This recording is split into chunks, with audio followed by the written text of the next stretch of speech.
Hello everybody, my name is Anthony, and I will be introducing Identity Academy's very first Duelist profile. But first, before we get to that, here's a little explanation on how we categorize our symbols.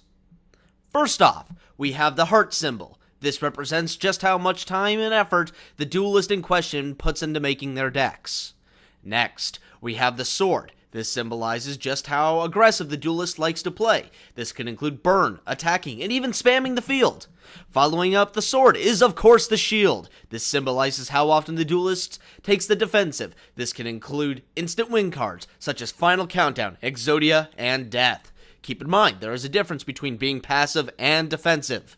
The next symbol is thumbs up. This symbolizes just how well their deck strategies come together and work how it is intended. And last, but not least, the dice, which symbolizes how often the duelist relies on cards that utilize luck, such as coin tosses or the rolling of dice. Now with that out of the way, we can introduce our very first duelist.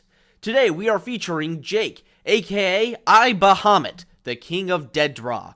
Despite his title, he is still quite the duelist.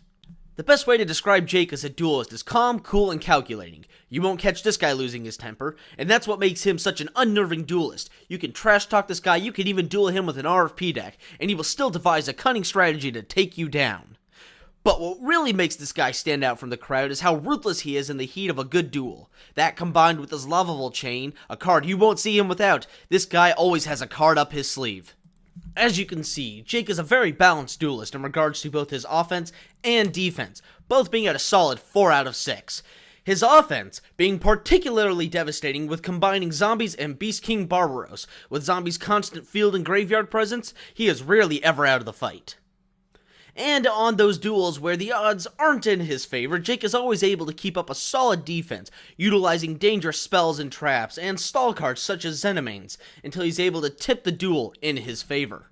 The only thing more deadly than Jake's zombie combos is the crazy number of ways he can utilize them, with his strategy being at a whopping 5 out of 6. No matter how many times you duel this guy, you will find yourself being surprised every time with the amount of twists and turns there are to his dueling.